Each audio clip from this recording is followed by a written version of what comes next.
Bom dia, na paz do Senhor Jesus Cristo. Hoje eu quero dar um tema para a palavra do dia dizendo: você já parou para pensar?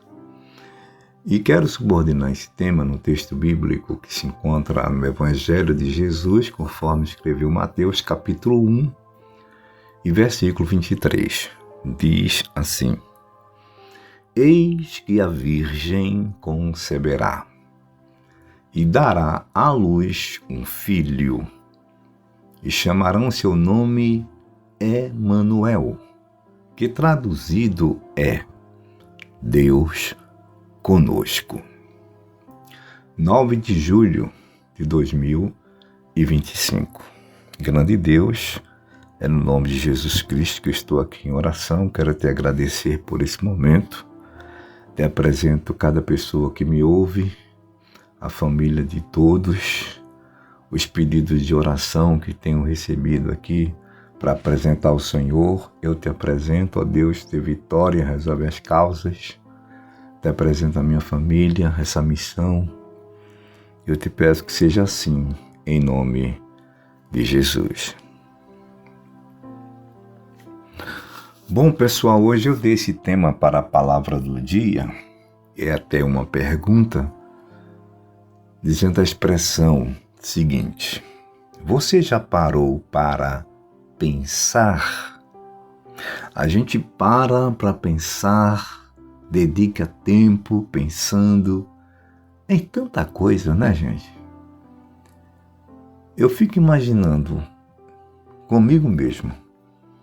Eu quase não paro para pensar sobre o que eu quero falar hoje. E essa pergunta aqui do tema é para mim. Jessé, você já parou para pensar? Pensar em quê? Entre tantas coisas que eu já penso. Pensar na coisa mais sublime que um ser humano pode experimentar na sua vida.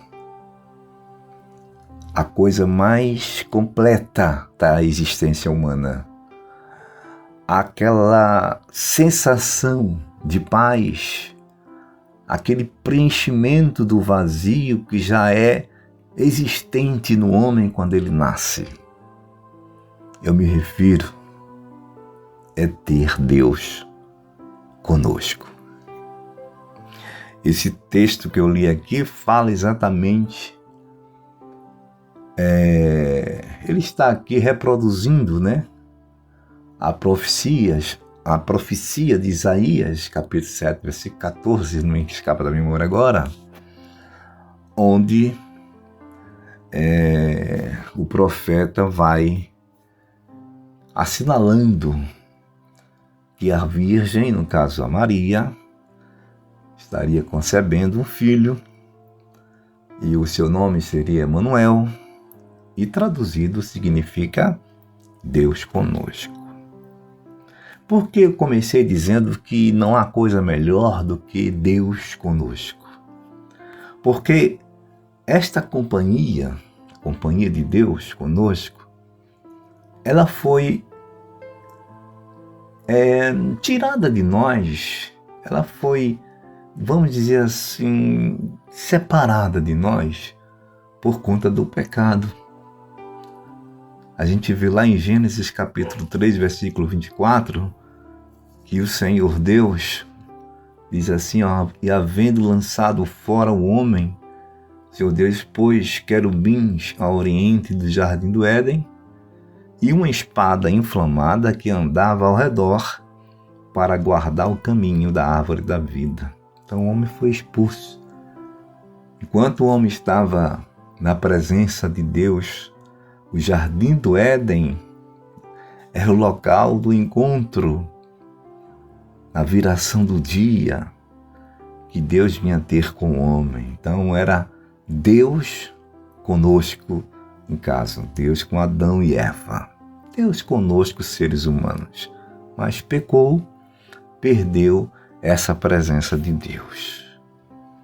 Então, é importante a gente valorizar essa questão pensando nisso.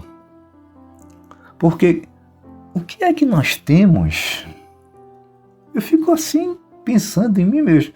O que é que eu tenho de tão importante para Deus se interessar em mim?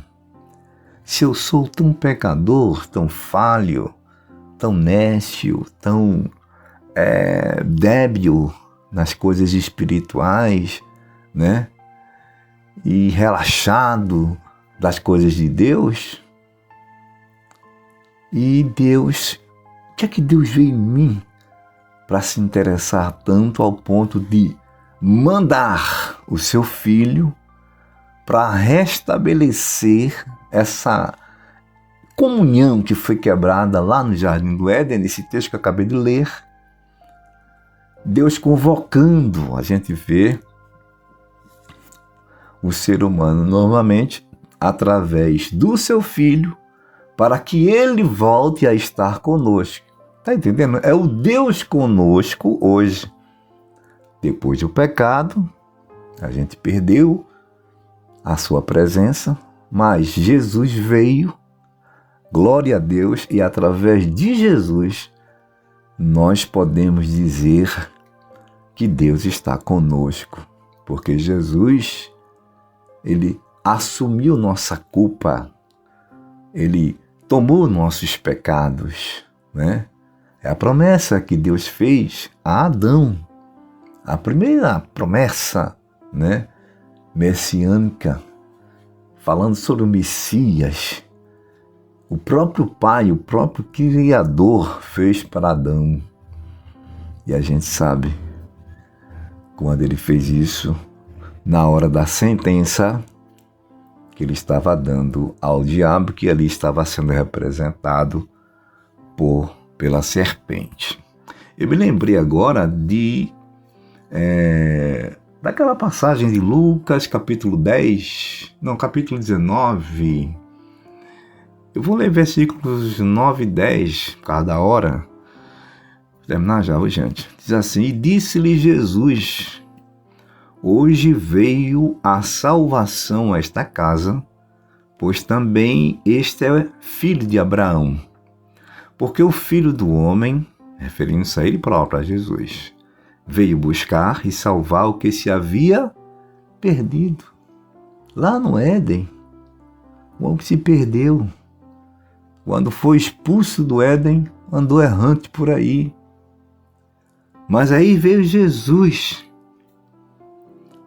E aqui ele convida Zaqueu, que já estava curioso para conhecer Jesus. Jesus, sabendo disso, obviamente, ele convidou. Aliás, eu acho que Jesus convidou, como diz o texto sagrado, a Zaqueu descer da árvore, porque ele era baixinho, né? E a multidão era grande. Ele queria ver Jesus. Aí Jesus convida ele para descer. E eu acho que Jesus se autoconvida quando diz assim: olha, desce depressa, porque hoje me convém, ou seja, é necessária essa presença minha, pousar, declinar minha cabeça, passar a noite na tua casa. Então, isto fala Deus conosco. Quando Zaqueu aceitou aquela proposta, recebeu Jesus em sua casa, estava sendo restabelecido ali aquele vínculo que foi perdido no Éden, e Jesus veio para restabelecer esse vínculo, que foi exatamente o Emanuel, Deus conosco. Então, quero concluir pedindo para você, para a senhora, para o senhor, pensarem mais nisso. Tá certo? Ótimo dia a todos, servo de Deus, Gessé.